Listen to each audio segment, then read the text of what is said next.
Magandang araw sa lahat ng tagapakinig dito sa Tamokski TV. Ang kwento natin ngayon ay tungkol sa isang flight attendant at isang janitor sa airport na ang kapalaran ay tila pinaglaruan ng tadhana. Ito ay isang kwento ng pag-ibig, pagtatago ng sikreto at mga sorpresa na magpapamangha sa atin.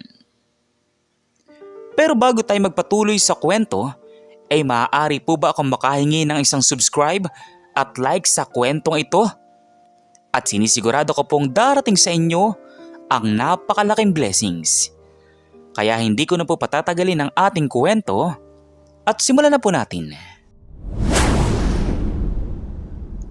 Sa bustling na mundo ng Ninoy Aquino International Airport, kung saan ang bawat araw ay isang kaleidoscope ng pagdating at pag-alis, may dalawang taong tila magkaiba ang mundo. Si Estela, isang napakagandang flight attendant na may ngiting nakakasilaw.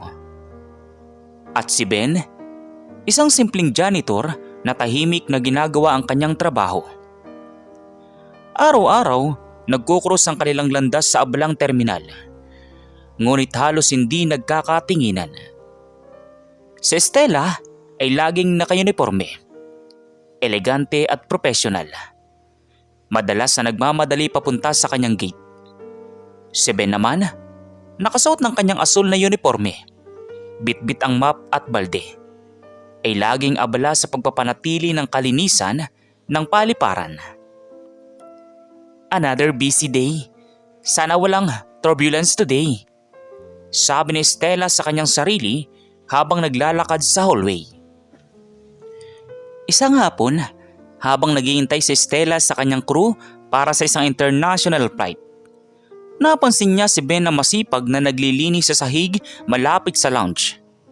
Nakasalamin nito at ang buhok ay laging maayos, kahit pa naglilinis. May kakaibang tikas sa kanyang galaw, hindi katulad ng ibang janitor na nakita niya. Sa hindi malamang dahilan, nahuli niya ang kanyang sarili na pinagmamasdan si Ben ng mas matagal kaysa sa dapat. Ang ganda talaga niya. Sana mapansin niya ako kahit minsan.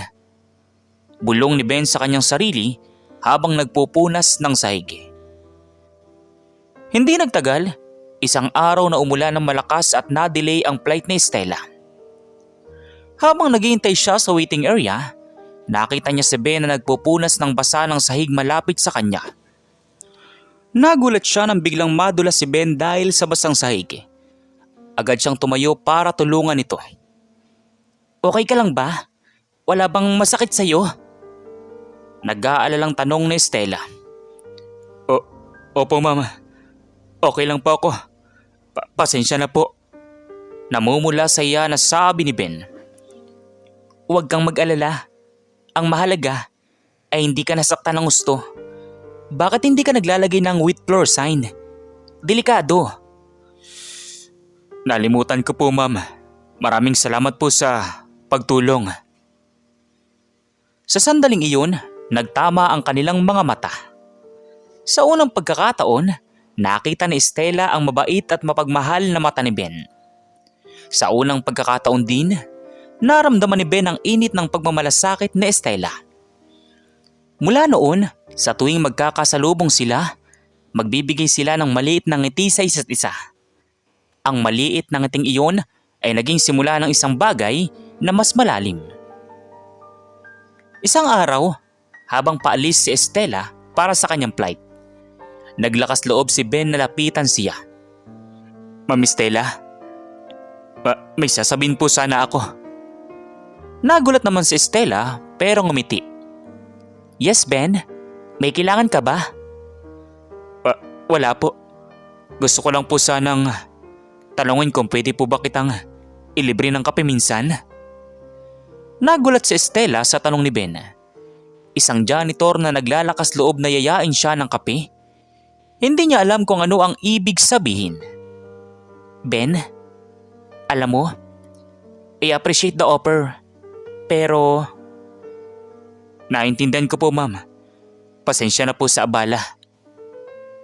Tumingin si Ben sa sahig. Halatang nalungkot. Nakaramdam ng konting awa si Stella. Pero hindi niya rin alam kung paano magre-react. Ben, hindi sa ayaw ko pero alam mo naman, medyo komplikadong sitwasyon ko. At alam mo naman, magkaiba tayo ng mundo. Naintindihan ko po, ma'am. Sana po, maintindihan niyo rin ako. Hindi ko po maiwasang hindi humanga sa inyo. Lumipas ang ilang sandali ng katahimikan. Hindi alam ni Stella kung ano ang isasagot. Ang totoo, mayroong bahagi sa kanya na humahanga din sa kabaitan at pagiging masipag ni Ben. Pero ang kanilang sitwasyon ay tila isang malaking pader na umaharang sa kanila. Sa huli, pinili ni Stella ang mas praktikal na sagot. Pasensya na, Ben. Hindi talaga pwede. I hope you understand. Tiningnan ni Ben si Stella nang may bagyang lungkot sa kanyang mga mata. Ngunit tumango siya nang may pag-unawa. Opo, ma'am. Salamat po sa time. Ingat po kayo sa flight nyo. Umalis si Stella na may halo-halong emosyon. Nakaramdam siya ng bagyang pagka-guilty, ngunit naniniwala siya na tama ang kanyang desisyon. Hindi niya alam na ang desisyong iyon ay magdudulot ng isang malaking sorpresa sa kanyang buhay kinabukasan. Kinabukasan nga, pagdating ni Stella sa airport, may kakaiba siyang pakiramdam. Ang araw ay tila normal, ngunit may bahagi sa kanya na hindi mapakali. Pagdating niya sa pre-flight briefing room, nagulat siya sa nakita niya. Ang kanyang kapwa flight attendants ay nagbubulungan at nagtataka. Ano kaya ang nangyari? Ang sabi ng iba, may bago daw tayong piloto. Oo nga, pero ang bilis naman yata. Kagabi lang, nakausap ko pa yung dating piloto natin. Sabi ng dalawang flight attendant. Piloto? Bago? May problema kaya? Bulong ni Stella sa kanyang sarili. Pagpasok ng kapitan ng eroplano, laking gulat ni Stella nang makita niya kung sino ito. Ito ay walang iba kundi si Ben, ang janitor na nanliligaw sa kanya. Nakasuot ng kumpletong uniforme ng piloto, nakangiti at nakatingin sa kanya. Ben? Ikaw? Gulat na sabi ni Stella. Magandang umaga, Ma'am Stella. Teka, Captain Ben pala. Ako na ngayon ang kapitan. Hindi makapaniwala si Stella sa kanyang nakikita. Paano? Bakit? Ang janitor na kinahihiya niyang tanggihan, ngayon ay ang kapitan. Ang buong briefing room ay napuno ng bulungan at pagtataka. Magandang umaga sa inyong lahat. Ako nga pala si Captain Benjo Alcantara, ang bagong pilot in command ninyo para sa flight na ito. I look forward to working with all of you. Sabi ni Captain Ben. Habang sinasabi ni Captain Ben ang kanyang introductory speech, hindi maalis ni Stella ang kanyang tingin sa kanya. Hindi siya makapaniwala. Ang lahat ng kanyang mga hinala at pagtataka ay nagsimulang maglinaw. Naalala niya ang tikas ni Ben habang naglilinis. Ang kanyang mga mata na tila pinakatatago at ang kakaibang paggalaw nito. Captain Benjo Alcantara, hindi ko akalain. Bulong ni Stella sa kanyang sarili. Pagkatapos ng briefing, lumapit si Stella kay Captain Ben. Ang kanyang puso ay malakas ang kabog. Captain Ben, pwede ba kitang kausapin sandali? Sure, Ma'am Stella. Ano po yun? Ano kasi? Bakit? Paano? Bakit ka naging captain? Di ba janitor ka lang? Yun pala. Well, Ma'am Stella, hindi po kasi talaga ako janitor. Hindi? Ano ka pala? Isa po akong pilot, Ma'am Stella. Nagtatago lang po ako ng identity. Napaatras si Stella. Lalo siyang nagulat. Nagtatago ng identity. Para saan? At bakit? Kasi po, Ma'am Stella, mayroong isang bagay na pinaplano ang kumpanya at ang pagpapanggap ko bilang janitor ay parte ng plano na iyon. Hindi ko po sana sasabihin ito sa inyo, pero dahil sa mga pangyayari, kailangan ko na pong magpakatotoo. Halos hindi makahinga si Stella sa kanyang narinig. Ang lahat ng kanyang mga preconceptions tungkol kay Ben ay naglaho sa isang iglap. Ang janitor na tinanggihan niya ay hindi lang isang piloto, kundi isang pilot na may sikreto. Ang kanyang mundo ay tila binaligtad. Pero, bakit mo ako niyayang magkape kung nagpapanggap ka lang? Kasi po, Ma'am Stella, kahit na nagpapanggap ako, totoo ang nararamdaman ko para sa inyo. Hindi ko po inasa na maguguston ko kayo habang ginagawa ko ang trabaho ko. Biglang naramdaman ni Stella ang pamumula ng kanyang pisngi. Ang kahihiyan ay bumalot sa kanya. Paano niya nasabi ang mga salitang iyon kay Ben? Paano niya ito tinanggihan ng dahil lamang sa kanyang posisyon? Captain Ben? I'm so sorry. Hindi ko alam. Okay lang po, Ma'am Stella. Naintindihan ko. Hindi naman po talaga madali paniwalaan ng ganitong sitwasyon. Sa sandaling iyon, naramdaman ni Stella ang isang malaking pagsisisi. Ang janitor na kanyang tinanggihan ay isang karapat-dapat na lalaki. Isang piloto na mayroong sariling mga dahilan sa kanyang pagpapanggap. At ang kanyang paghuhusga ay naging sanhi ng kanyang pagkakamali. Habang naglalakad si Stella papunta sa eroplano, ang kanyang isip ay gulong-gulo. Hindi pa rin siya makapaniwala sa revelasyon ni Captain Ben. Sa kanyang buong karera bilang flight attendant, hindi pa siya nakakita ng ganito. Nagtatago ng identity at isang piloto. Sa isip-isip niya, para saan? Paano ko haharapin ito? Paano ko siya titingnan? Tanong ni Stella sa kanyang sarili habang papasok sa eroplano. Sa loob ng cockpit, habang naghahanda si Captain Ben para sa flight, may bagya siyang ngiti sa labi. Alam niyang nagulat si Stella at naintindihan niya ang kanyang reaksyon. Alam niya na ang kanyang sikreto ay malaki. At ang pagtatago nito ay may malaking dahilan. Captain, ready for pre-flight checks, sabi ng first officer. Bumalik sa seryoso ang tono ni Captain Ben. Roger that, first officer. Let's get these birds in the air. Habang tumatakbo ang eroplano sa runway, nararamdaman ni Stella ang kaba at pagtataka. Ang bawat sandali sa flight na iyon ay magiging kakaiba. Pagkatapos ng take-off at maabot nila ang cruising altitude, naglakas loob si Stella na pumasok sa cockpit. Captain Ben, may extra coffee ka ba dyan?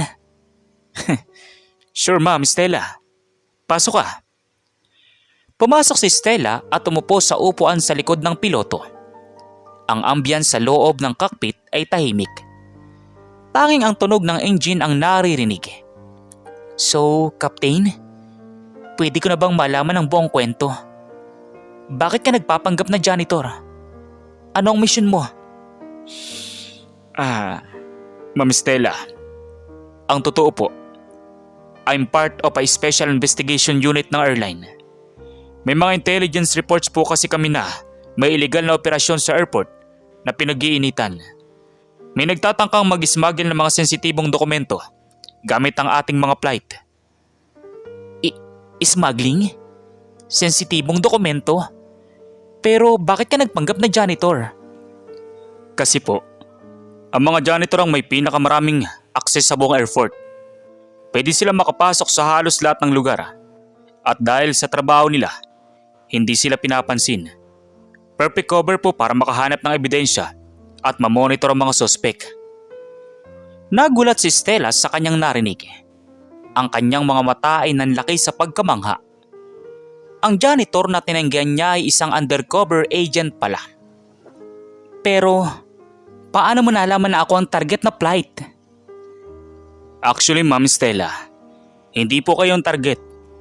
Ang target po namin ay ang isang pasahero sa flight na ito.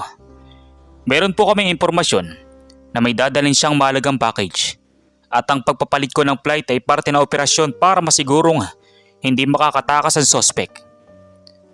Biglang naramdaman ni Stella ang takot at kaba. Ang kanyang flight ay bahagi ng isang undercover operation. So, anong gagawin mo? Habang naglilinis po ako bilang janitor, nakakuha po ako ng ilang impormasyon. May isang grupo po na tinatarget ang isang shipment na nakasakay sa flight na ito. Kailangan po nating siguraduhin na hindi nila makukuha ang package. Kinabahan si Stella. Ang kanyang trabaho ay biglang naging mas delikado kaysa sa inaakala niya. Paano kung may mangyari sa flight? Paano kung maging delikado? Huwag po kayong mag-alala, Ma'am Stella. Ginagawa po namin ang lahat para masigurong ligtas ang lahat ng pasahero at crew. Hindi po namin kayo pababayaan. Naramdaman ni Stella ang pagtitiwala sa boses ni Captain Ben. Ngunit hindi pa rin niya maiwasan ang kaba. Nagkaroon siya ng bagong pagtingin kay Ben. Hindi lang bilang janitor, kundi bilang isang matapang at dedicated na individual. Habang papalapit ang flight sa kanyang destinasyon, lalong lumalaki ang kaba ni Stella. Alam niyang malapit na ang oras para harapin ang mga smugglers. Si Captain Ben, sa kabilang banda, ay kalmado at nakatutok sa kanyang trabaho. Ang kanyang bawat galaw ay professional at seryoso. Sana maging maayos ang lahat, sabi ni Stella sa kanyang sarili. Habang papalapit na sila sa landing, nagbigay ng huling instruction si Captain Ben sa kanyang crew. All right team, as we prepare for landing, I need everyone to be extra vigilant.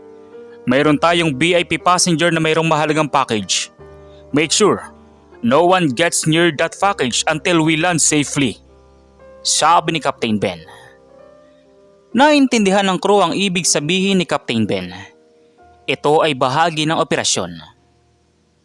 Pagkatapos na matagumpay na landing, ang eroplano ay dumiretso sa isang remote part ng airport. Hindi sa karaniwang gate. Nagtaka mga pasahero, ngunit ipaniluwanag ng crew na mayroong technical issue. Nagsimula na, bulong ni Stella sa kanyang sarili. Pagbaba ng mga pasahero, may isang grupo ng mga lalaki na agad na lumapit sa eroplano. Ang mga ito ay nakasuot ng pangkaraniwang damit, ngunit may kakaiba sa kanilang mga galaw. Agad silang nagtanong tungkol sa isang partikular na package. Nasaan ang package? Alam namin nasa flight na ito, sabi ng leader ng grupo. Si Captain Ben naman ay lumabas sa cockpit, kasama ang ilang security personnel na nagpapanggap na crew. Excuse me sir, may problema po ba? Tanong ni Captain Ben. Tumingin ang leader ng grupo kay Captain Ben. Sinuri siya mula ulo hanggang paa. Hindi niya inaasahan na isang piloto ang haharap sa kanya. Hindi ko namin kausap piloto. Ang crew ang hinahanap namin. Nasaan ang bagahe? Ang lahat ng bagahe ay dadaan sa tamang proseso sir. Kung mayroon kayong hinahanap, kailangan niyo munang kausapin ng customs at security. Kalmado ngunit may otoridad na sabi ni Captain Ben. Nagkatinginan ng mga miyembro ng grupo. Halatang nagulat sila sa pagiging matatag ni Captain Ben. Agad namang lumapit si Stella kasamang iba pang flight attendants na tila nagpapanggap na inaayos sa mga bagahe ng pasahero. Sila na nga. Ang isa sa kanila ay nakita ko kanina sa airport. May kausap na isa sa mga maintenance crew. Pabulong na sabi ni Stella kay Captain Ben. Manatili ka lang kalmado, Ma'am Stella, sabi ni Captain Ben. Nagsimulang mag-init ang sitwasyon. Ang leader ng grupo ay nagpakita ng isang peking identification card na sinasabing sila ay mula sa isang government agency at kailangan nilang kunin ang isang package para sa national security. Ito ang ID namin. Kailangan namin ng package ngayon. Agad namang sinuri ni Captain Ben ang ID. Ngunit alam niyang peke lamang iyon. I'm sorry sir. Hindi ito ang tamang proseso. Ang anumang bagay na may kinalaman sa national security ay dadaan sa tamang channels. At bilang piloto, responsibilidad kong siguraduhin ang kaligtasan at kaayusan ng flight na ito. Habang nagsasalita si Captain Ben, napansin niya ang isang miyembro ng grupo na dahan-dahang gumagapang sa ilalim ng eroplano patungo sa cargo hold. Hindi siya nagpatinag. Charlie, we have a runner. Underneath the left wing. Approaching cargo hold. Bulong ni Captain Ben sa kanyang earpiece. Sa isang iglap, sumulpot ang mga security personnel na nagpapanggap na ground crew at pinigilan ng runner. Nagulat ang leader ng grupo at ng kanyang mga kasama. Anong nangyayari dito? Tanong ng leader ng grupo. Ang operasyon nyo, ang nangyayari sir. At tapos na. Nakangating bagya na sabi ni Captain Ben. Agad na lumabas ang mga uniformed officer mula sa iba't ibang sulok ng airport at pinusasa ng mga miyembro ng grupo. Ang lahat ay nangyari ng mabilis at tahimik. Halos walang kaalam-alam ang mga pasahero na kalalabas lang mula sa eroplano. Magandang trabaho, Captain Benjo. Nakuha namin ang lahat ng package na iniwan nila sa locker sa loob ng terminal. Pati na rin ang mga kasabwat nila sa maintenance crew. Sabi ng officer. Salamat, Chief. Mahirap man, pero natapos din. Sagot naman ni Captain Ben. Lumapit si Stella kay Captain Ben. Ang kanyang puso ay puno ng pagganga. Ang janitor na tinanggihan niya ay isang bayani. Captain Ben, you were amazing. Parte lang ng trabaho, Ma'am Stella. Pero ang totoo, hindi ko ito magagawa nang wala ang tulong ninyo at ng buong crew. Ang inyong pagiging kalmado at pagtutulungan ang nagpanalo sa atin. Tumingin si Captain Ben kay Stella. Ang kanyang mga mata ay puno ng pagganga.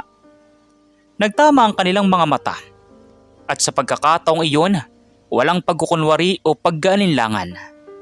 Tanging paghanga at paggalang. Ma'am Stella, may sasabihin po sana ako sa iyo. Ano yun, Captain? Yung kape po. Available pa rin po ang offer ko. Gusto niyo pa rin ba? Hindi napagilan ni Stella ang ngumiti. Ang janitor na kanyang tinanggihan ay isang matapang at matalinong piloto. Ngayon, siya ay muling nag-aalok ng kape para sa kanya. I'd love that, Captain. I'd really love that. Sabi ni Stella. Samantala, pagkatapos ng insidente, naging headline sa mga balita ang matagumpay na operasyon sa airport. Ngunit ang pagkakakilanlan ni Captain Benjo Alcantara ay nanatiling confidential para sa kanyang seguridad at para sa iba pang mga operasyon. Ngunit sa loob ng airline, naging usap-usapan ang kanyang tapang at galing. At lalong naging usap-usapan ang hindi inaasahang pag-iibigan ni na Captain Ben at Stella. Sino ang mag-aakala? Ang janitor na tinanggihan ko. Ngayon ang piloto na kinagigiliwan ko.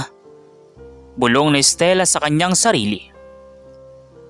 Sa sumunod na mga linggo, madalas nang magkasama sina Captain Ben at Stella. Hindi na lamang sa eroplano, kundi pati na rin sa labas ng trabaho. Nagkakape sila, nagkukwentuhan, at unti-unting nakilala ang isa't isa ng mas malalim. Alam mo, Ma'am Stella, nung janitor pa ako, ang pinakamahirap na parte ay hindi ang paglilinis, kundi ang pagtatago ng aking tunay na sarili. Pero masaya ako na natapos ng operasyon. Sabi ni Captain Ben. At masaya din ako na nakilala kita, Captain Ben, kahit pa sa kakaibang paraan. Sagot naman ni Stella. Isang araw, habang naglalakad sila sa parke pagkatapos ng kanilang flight, naglakas loob si Captain Ben na magtanong. Ma'am Stella, matagal ko na itong gustong sabihin. Alam kong mabilis ang lahat, pero gusto sana kitang ligawan ng formal. Hindi na bilang janitor, kundi bilang ako na, si Benjo. Dahil doon ay napangiti si Stella. Benjo, Ang totoo, hindi mo na kailangan magtanong. Matagal na kitang sinagot. Simula pa lang nung nalaman ko ang tunay mong pagkatao. Ang janitor na tinanggihan ko noon ay ang piloto na minahal ko ngayon. Yumakap si Captain Ben kay Stella. Sa sandaling iyon, ang kanilang mga puso ay pinag-isa. Ang pagmamahalan na nagsimula sa isang pagkakamali at isang malaking lihim ay nagpatuloy sa isang magandang simula. Mula noon, naging inspirasyon ang kwento ni na Captain Ben at Stella sa kanilang mga kasamahan. Ang kwento ng isang janitor na naging piloto at ang flight attendant na natuto na huwag husgahan ng isang tao base sa kanyang panlabas na anyo o trabaho. Naging patunay sila na ang tunay na pag-ibig ay hindi tumitingin sa estado sa buhay, kundi sa puso at pagkatao. At sa bawat flight na pinagsasamahan ni na Captain Ben at Stella, laging may ngiti sa kanilang mga labi. Alam nilang ang kanilang kwento ay isang patunay na ang tadhana ay may kakaibang paraan para paglapitin ang mga taong nakalaan para sa isa't isa. Kaya sa susunod na makakita kayo ng isang janitor o kahit sinong tao na may simpleng trabaho, tandaan nyo ang kwento ni na Captain Ben at Stella. Dahil minsan, ang pinakasimpleng tao ang may pinakamalaking sikreto at ang may pinakamalalim na kwento. At kung minsan, ang pagtanggi ay maaaring maging simula ng isang magandang pag-ibig. At dito na nga nagtatapos ang ating kwento. Sana ay na-enjoy ninyo at naging inspirasyon ito sa inyong lahat. Maraming salamat sa pakikinig. So once again, inuulit ko pong muli. Ako po si Tamoxki TV. Kita-kita po tayong muli sa mga susunod pa nating maraming mga video. Thank you and God bless you all. Peace out.